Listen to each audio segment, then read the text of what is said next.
Hey, everybody, welcome back to the channel that takes you deep inside the San Francisco 49ers. I am your host, Jack Hammer, and today we are going to be discussing the 49ers quarterback competition. 9 days in, about 2 weeks of practice so far. It's been an interesting competition. Want to get into it. We'll break down Brock Purdy. We'll talk about Trey Lance. We'll get into Sam Darnold. Who's winning? I don't think there's really any losers at this point of this competition. I think there's a lot of good things going on with the 49ers, but we're going to break down Purdy, Lance, Darnold. We might even talk a little bit about Brandon Allen. He's the wild card in this whole scenario as you go through what can happen at quarterback for the 49ers. But like I said, we are 9 days in. It is time to start taking a look at where everybody is shaking out. The 49ers, let's get into Brock Purdy. Let's start off there. Purdy, the 49ers, Kyle Shanahan, John Lynch have both told us that he is the leader in the clubhouse going into training camp and through the first 9 practices of camp. Well, 6 for Brock Purdy. He hasn't done anything yet to knock himself out of being the leader of the clubhouse. If you look through his numbers, other than the first day, he's been pretty good. The first day, not a good day, 3 of 10 with an interception to start off. Even the second day, you can look at that and say, well, there's a little bit of rust. You're knocking that off. I don't really get into the whole rust thing all that much. Maybe give him a little bit of a break for the first couple of days, what have you. But then you really get into it with from days 5, 6, 7, 8. That's where the meat of it is for Brock Purdy. So let's get into that. And then also, I would love to have your comments, your questions. That's part of why I'm doing this live instead of recording it and then uploading it to the channel. I would love to have your questions as well. So if you have questions on the 49ers quarterback competition as I'm going through it, please shoot those out really quick. I do have a good one. Barack O'Niner says, yo, Jack, all honesty, who do you want to be quarterback one? I don't really care who the quarterback is for the 49ers. For me, with what I'm doing, between writing for the Santa Rosa Press Democrat, hosting this YouTube channel, I don't really care who the 49ers quarterback is. I want a good story. That's the best thing.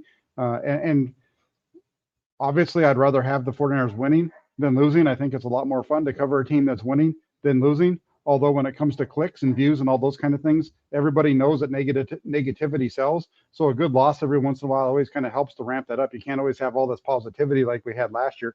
But I'll get into it. I'll give you, instead of who I want to be my quarterback one, what I'll do is I go through, I will say that I will break it down with who I think the starting quarterback should be, who the backup should be at this point, who third string is, and all that kind of stuff. I'll give you my reasoning why as we go through it. But I just wanted to kind of just start off. We're going to, one of the things that you look at during training camp, one of the things you see on social media, I talk about it here, is we always talk about the numbers, right? We talk about completion percentages and touchdowns and interceptions and all those kind of things. And that's it's an important data point, but it's a small piece of what the coaching staff is actually looking at to make a decision as to who's going to be the starting quarterback. So like, for example, with Brock Purdy, if you look at his numbers overall through the first 6 practices that he's been able to participate in, he has 47 of 77, 4 touchdowns. He has 3 interceptions, and he also has a fumble lost. So, those are the numbers for Purdy overall. But then you kind of start looking at Purdy a little bit. I just want to throw this out when it comes to Purdy. I did mention the whole rough start thing, what have you. From the start of this week, so it would have been practice, what was it? 5 and 6, 7 and 8, those 4 practices for Brock Purdy. Over those last 4, he has gone 38 of 55, 4 touchdowns, 2 interceptions, and the fumble. The biggest thing when you go back and you look at Brock Purdy and his performance in training camp, and you'll hear me talk about this in a minute when I get to Trey Lance, is how is he moving the offense? When you watch practice, the way that practice unfolds for the 49ers is usually that when they first get together as a team, the first session is just kind of running plays from the same spot. It's just working on basically kind of what they've installed, what the plan is for the day. Then they have a little bit of break. They go into a special teams period.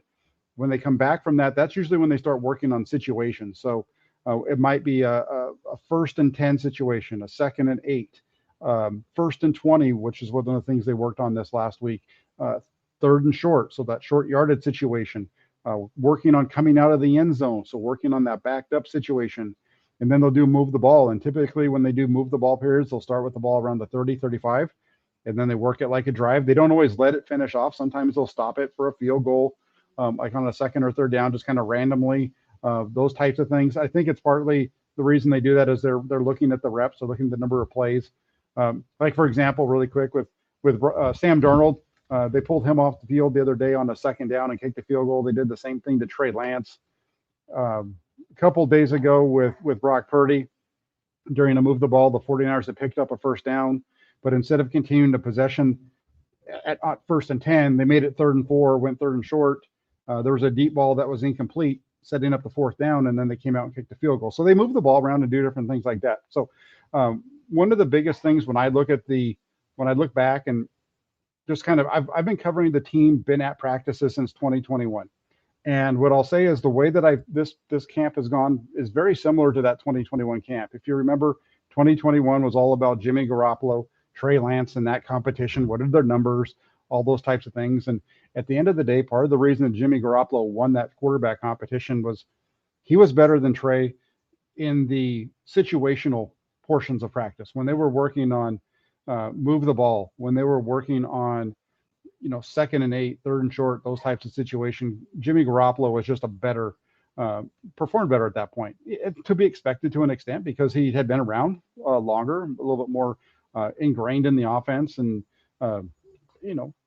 a veteran, right? So I see that a lot of that happening now when we look at Brock Purdy and you look at his numbers and you look at Purdy's numbers, the interceptions, even the touchdowns for the most part, those are coming. The interceptions have mostly come in that opening portion of practice, that first half of practice, where they're working on their plays, just working on what they've installed that day. He has one interception that came during the situational stuff that actually happened this week. It was just a really bad throw out into the right flat.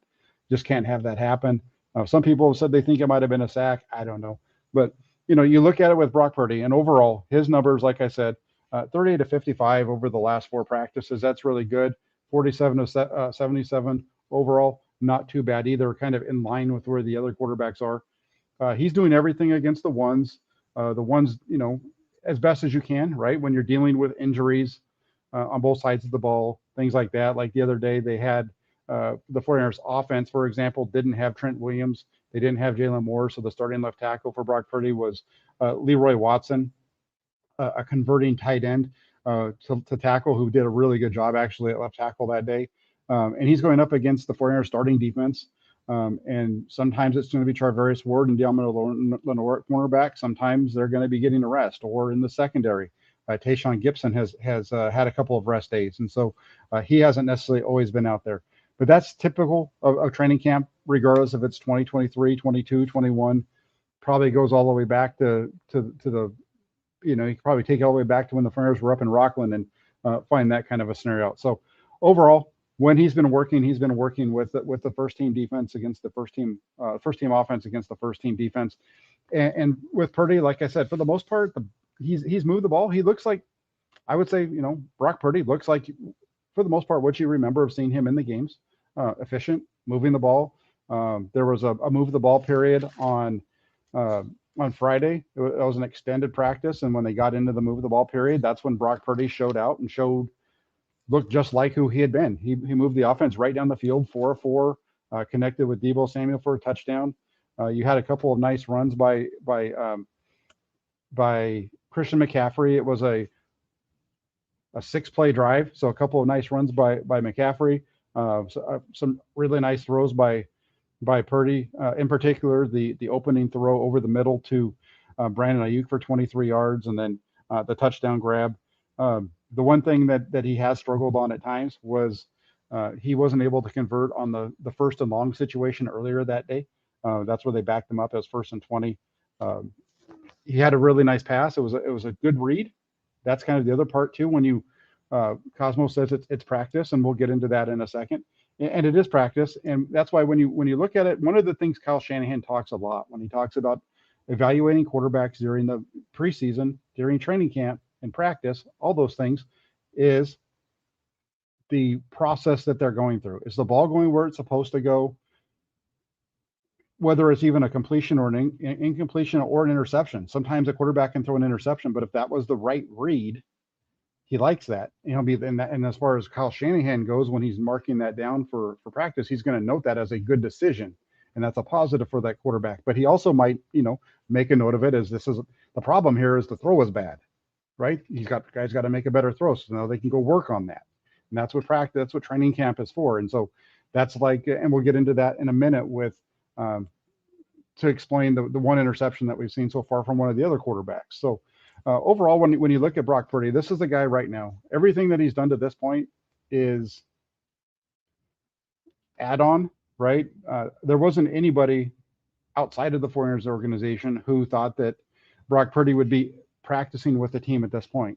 When it comes to most of the people that cover the 49ers, I was, I think, one of the few who said that he was going to be back as early as August 10th or 14th. I felt like he was going to be back early. I felt like he was going to be back right around the time of the Las Vegas game. I wasn't thinking that he would be out in Vegas practicing against the Raiders. I was thinking that he'd be there, able to start hitting the field and come out right after that first preseason game. Well, instead, he's been there from the beginning, and that's a positive thing for the 49ers. So he's getting a lot of nice reps here. And the cool part for Brock Purdy and the 49ers is we're going to get to see him going against the Raiders in Vegas next Thursday and Friday. That schedule came out. We've known that's been on the schedule, but next Thursday morning, next Friday morning, bright and early, 8:40 in the morning, both days. I think that's partly to help beat the heat of Vegas. So early mornings, but perfect for everybody on the West Coast. Wake up, check out the 49ers, check out the Inside the 49ers blog, find out what's going on. And everything. You got the Inside the 49ers here on YouTube, also inside the 49ers.pressdemocrat.com. That's where you can find all of my writing and all of my that stuff as well. So I'd ask you to please check that out if you're over here. Somebody mentioned it over in the comment section. If you guys could please hit that like button as well. But yeah, Brock Purdy overall, like I said, he's done a good job of moving the team. I think that's the biggest thing. I was going through my notes from practices and really kind of just taking a look at where everybody is in terms of the different situations. So, like for example, Brock Purdy on day 5, that was his third practice back. 49ers working on a 2nd and 10 situation, a 1st and 10 situation. He was able to that 2nd and 10. He was able to pick up a first down all 3 times, and that's good. And that's what you're looking for. Those situations, the quarterback to help the offense. And it's not just Brock Purdy. There's runs that are mixed in there too, but one of them was a long pass interference to Brandon Ayuk, but that's a first down. It was an underthrown ball, but he took the shot. It's a first down. The next possession, 2 for 2, converts the first down on a throw to Deebo Samuel. The next one, 2 for 2, converts the first down on a throw to Christian McCaffrey. And then the next one is a conversion, this time to Deebo Samuel. And so overall, 2 for 2 on each of those, so 6 of 6. Good stuff there. But the only problem there was that they get into the move the ball period. They pick up a couple first downs. They're moving the ball well. He's hit on both of his throws. Now they're backed up. It's 4th and 2, and that's the play that everybody's heard about where the ball gets knocked out of his hand. Clelin Ferrell getting his hand on the ball and getting a stern talking to from Kyle Shanahan and whatnot. But you look at like a situation like that. That's day 5 where he was able to move the offense pretty good. The next day, kind of in that 2nd and 10 situation again, was able to get a couple of first downs out of it. Then you go on down into the red zone, throws 2 touchdown passes, one to Deebo Samuel, one to Juwan Jennings. So he's on a roll.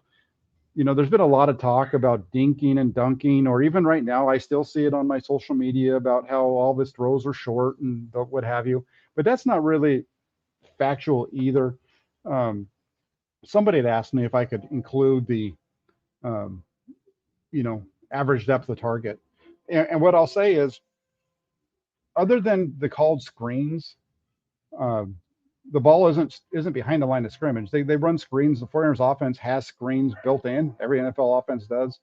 So you got a couple of times where he's going to check. He's going to run a screen and dump it off to Christian McCaffrey, throw a screen out to Deebo Samuel or Brandon Ayuk or whatever. But that's just part of the 49ers offense. You see the same thing with the other guys as well. So that's where we are right now with Brock Purdy. Good stuff there. Now let's get over to Trey Lance, because I think Trey Lance is an interesting discussion, because there's just been so much negativity around Trey Lance, really. And and maybe some people on this channel think that it's, a spot to come and crap on Trey Lance, but it's really not. A lot of the non-positive stuff that you've had on this channel is because he hasn't been doing well, right? Barack Niner says, if dinking and dunking was so easy, why is Trey struggling with it? And I'll say, I don't think that Trey Lance is struggling with it all that much. It's, last year he struggled with it a lot. This year he's not struggling with it nearly like it was last year. Last year he struggled with it. This year he's been much better. The biggest thing with Trey Lance is I think that right now Lance is actually playing at the best level that we've seen of him since he became a 49er, since the 49ers picked him up. I think that Trey Lance is doing as good as he's ever been. And there goes the Trey Lance Express, right on time. And, when you look at Trey Lance's growth this offseason, one of the biggest things that I've seen so far is, obviously he put the work in with Jeff Christensen. That showed up right away. We talked about it during OTAs and minicamp. I was a little skeptical of it at that point because we weren't really seeing enough of it where he had guys around him. And so my whole thing was I wanted to see what Lance was going to do once he had bodies around him. Once he started having to worry about congestion. For the most part, he's been really good. He's had a couple of clunky throws with guys around his feet and that kind of stuff. But here's the thing, like you get into the situational portion of practice. And I feel like Trey Lance has done really good this offseason, really good during this training camp with moving the offense in those situations, particularly, going back to day 5, for example, in that second and backed up situation like I was talking about. First down on the first one, it was a nice run by Elijah Mitchell. Gets that deep out to Chris Conley. Just a really pretty throw that you've seen. If you're on 49ers Twitter, you've seen that throw over and over again. I put it on my Twitter. It's a really nice ball. And then he had a really nice throw to Brandon Ayuk, right? So he was really good there. So he's 3 of 3 in that little situation. They get him to move the ball period, moves the ball down. They pull him off towards the end, but it leads to a field goal. So I gave him like 4.5 out of 5. Out of the four attempts right there, he got 3.5 out of 4. In terms of the number of times that he went, that's good. And the fact that he was able to drive him down and score, and I think that's the biggest thing. A couple of days ago,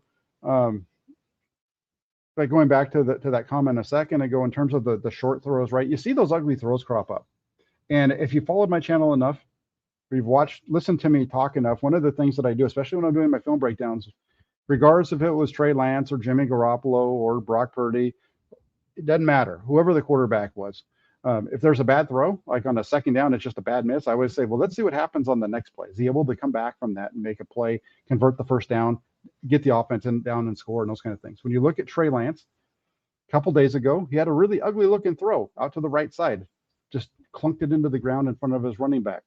Bad. So then what happens? Now you've got third and 8, right? Okay, big deal. 2nd and 8, bad throw. 3rd and 8, let's go. Comes out on 3rd and 8. Let's see what he does. Well, he converts the first down. Nice throw. It was Isaiah Winstead.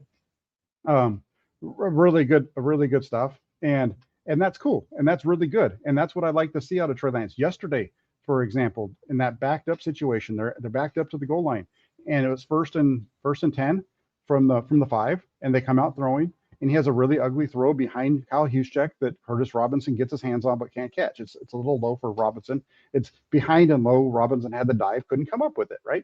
So bad throw. Everybody's like, ugh.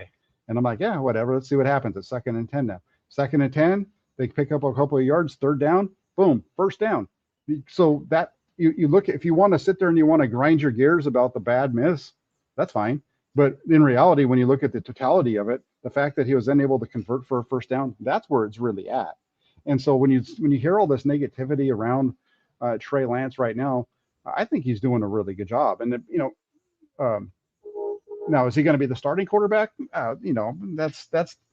That's a different discussion. But the discussion as to whether or not Trey Lance is performing at a high level, the answer to that is absolutely. He is performing at a much higher level. I just feel like he's the best that we've seen so far here in San Francisco.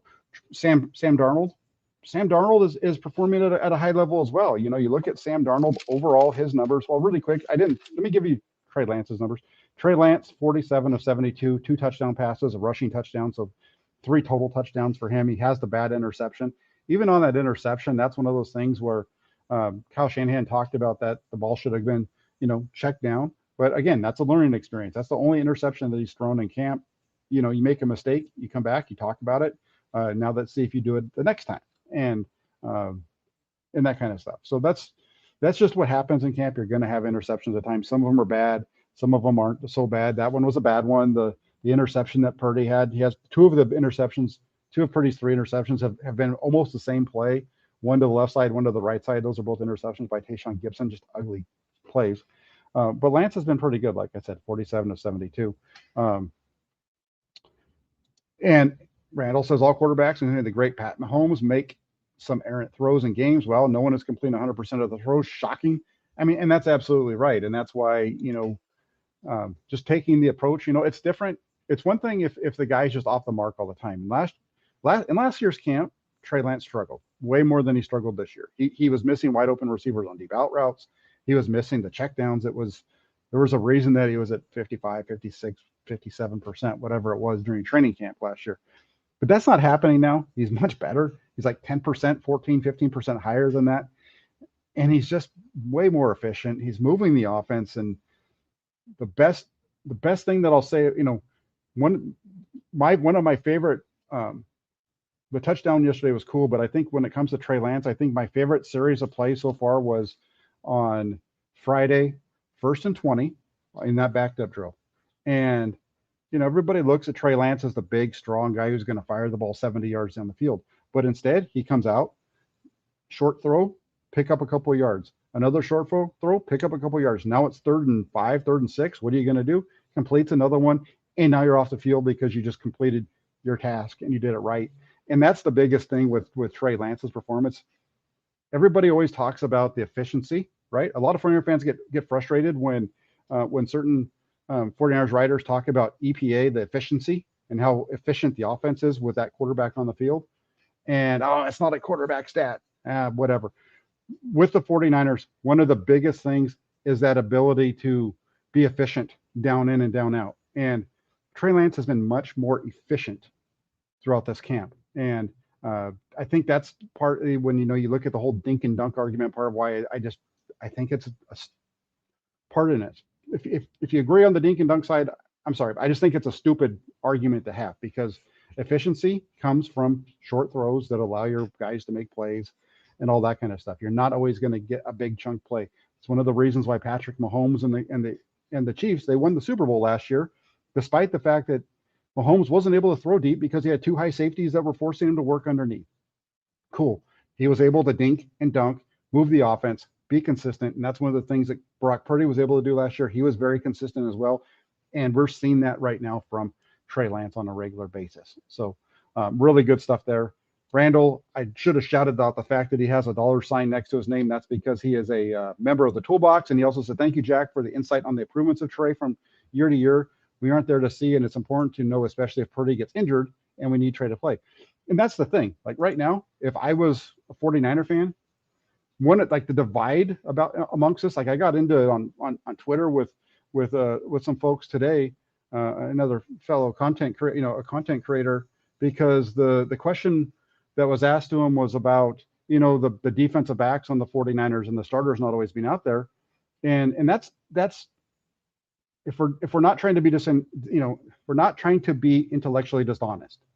The reason that you bring up the fact that the starting defensive backs aren't on the field against Brock Purdy is because it's another way to knock Brock Purdy, just like saying that Brock Purdy was successful because he was playing with Christian McCaffrey and George Kittle, and Trey Lance hasn't been successful because he hasn't played with those guys. There's a reason that you're saying that beyond just pointing it out. You're doing that because it helps to dismiss some of what the guy did. It discredits them to a bit.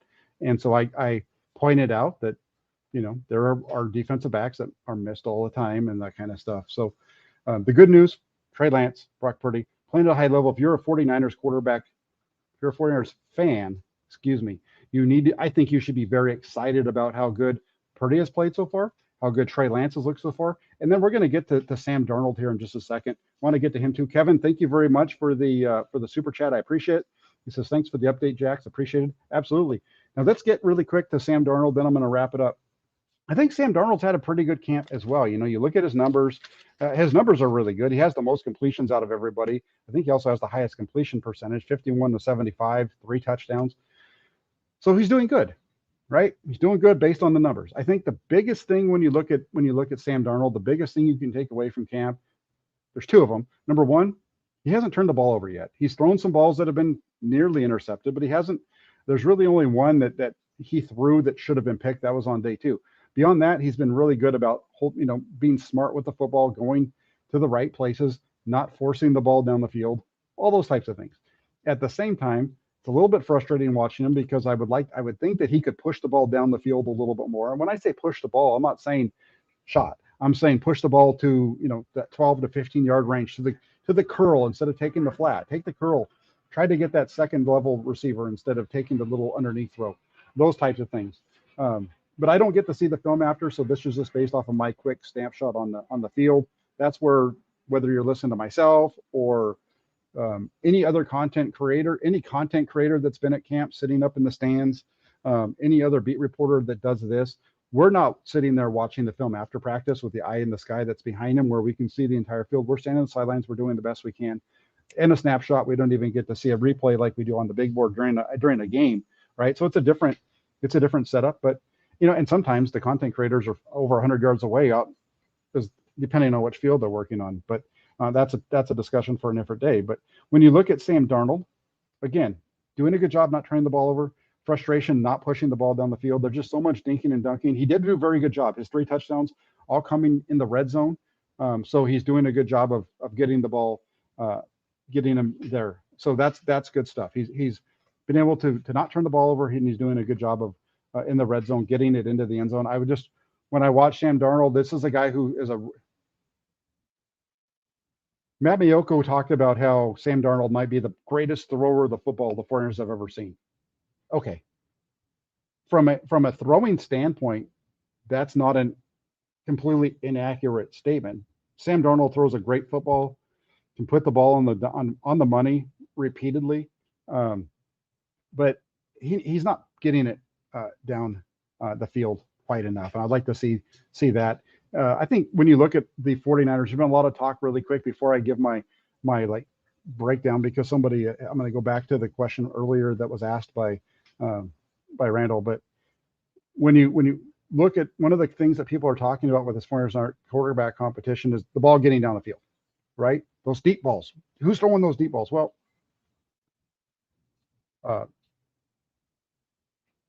when it comes to deep balls outside the numbers, Brock Purdy has 1 completion. Trey Lance has 1 completion, the one we had yesterday. Sam Darnold had one that should have been a completion deep down the left sideline to Ray McLeod that McLeod dropped. And then Brandon Allen had one yesterday deep down the left sideline to the same Willie Snead that caught the throw from Trey Lance. So when we talk about Brock Purdy not being able to hit those deep balls outside the numbers, it's actually a 49ers thing. Remember, when you talk about the NFL, about 85% of the throws are 20 yards and less. There's only about 15% of the time that they go beyond 20. And part of the reason is because when you throw beyond 20, your completion percentage goes, and that's why even the best quarterbacks in the NFL, like Patrick Mahomes and those guys, when you look at their throws beyond 20 yards, they're usually completing around 40%. So that's why you don't see that so much. So,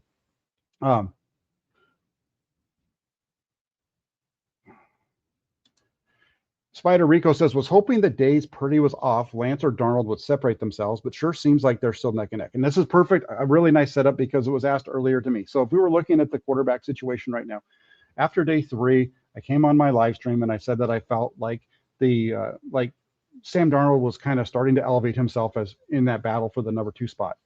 And I'll say this, over the last 6 practices, it's not that way anymore. Brock Purdy's the starter. Unless Brock Purdy stops playing the way that he is and Trey Lance continues to do what he's doing and gets better, maybe even a little bit better, there's not going to be any he's going to be the starter.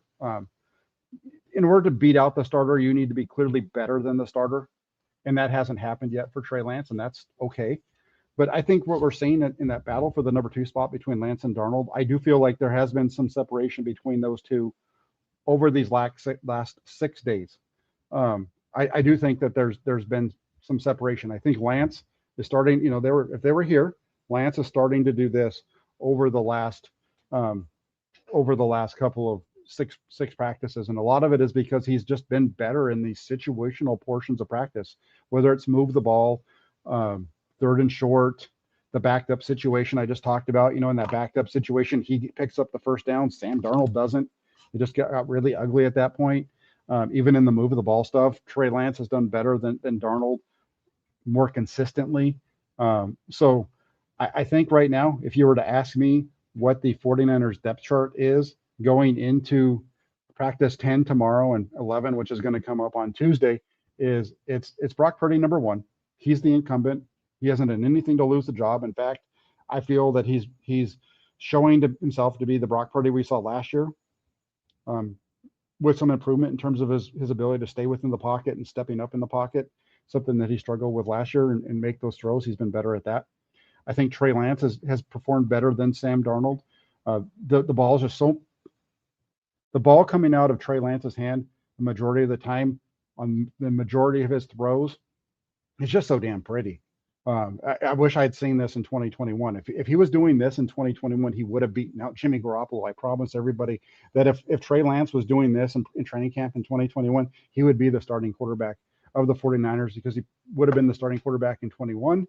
He would have been the starting quarterback last year. They probably would have been using him a little bit differently because they wouldn't have felt the need to utilize his legs as much.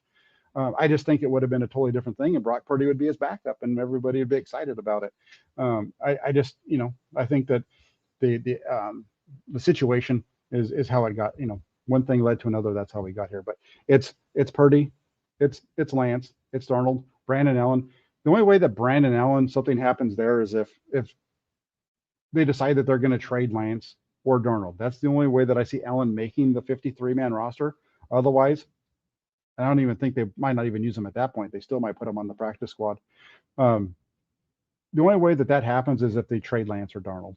The 49ers, you ask me, I think the 49ers would be stupid to trade Lance or Darnold, unless they're getting a second-round pick or higher. Anything below a second-round pick for Lance, no, he is a 49er. He's too valuable to the team. Even if Purdy's the starter, you want to have him there. Darnold, maybe a fourth or a fifth. If the team's going to offer you a fourth or a fifth for a guy you just signed as a free agent this offseason, it might be worth it. The Lance deal, though, a fourth or a fifth. Now you say, okay, thanks for the phone call. We're gonna keep our player, and you go in that direction. So that's how I feel about the 49ers quarterback situation right now. It's Purdy, it's Lance, it's Darnold. As Randall says, separation should be seen between Sam and Lance in the preseason game, where the defense can actually hit pressure and quarterbacks make a big difference. That's going to be kind of our next thing. But I also think that we're going to get a really good view of all this on Thursday and Friday. That's why we're not going to see Brock Purdy in the game against the Raiders. Brock Purdy's reps are going to be coming in practice on Thursday and Friday against the Raiders out in Vegas. So there you have it, everybody. I hope you liked what you saw. If you can do me a favor, please hit the like button. Also, if you're new to the channel and you haven't subscribed, hit the subscribe button, and then follow that out by turning on your notifications. I don't have a set schedule right now, especially during training camp. It all depends on what time practice is done, how quickly I can get my write-ups done for the Press Democrat. Remember, 49ers.pressdemocrat.com. That's the blog that I write for. So check that out on a regular basis. Make that a favorite on your web browser. But like, subscribe, and most importantly, turn on your notifications, because if you turn on notifications, then you're always going to know when I'm going live or if I posted something new, because every once in a while I like to do a lot of shorts. I like to do a lot of clips for you guys as well. So that way you see those. Joe asked, how close was the 2021 quarterback battle? I thought it was real. I think it was actually a lot closer than everybody felt. Lance at one point was making progress. Then they got down to the practices against the Chargers. They put him in against the starters. Things slowed down, and that's what happened. And then the injury to Arizona screwed him up. The injury against the Raiders to his finger in the preseason screwed him up. We saw how good he played at the end of the year, and that's part of the reason. The performance against Houston, as Kyle Shanahan said, is one of the reasons why they felt good with rolling into 2022 with him.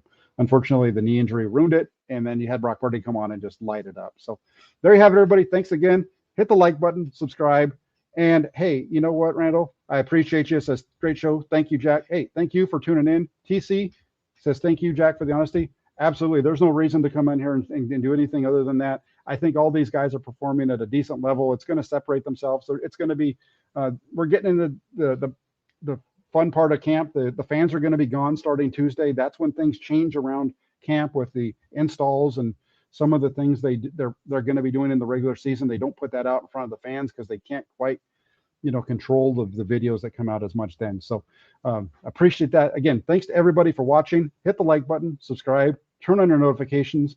Appreciate everybody who makes the time to watch this channel. Hey, keep it locked in right here inside the Farmers with Jack Hammer. Thank you so much. Have a great rest of your day. Talk to you soon.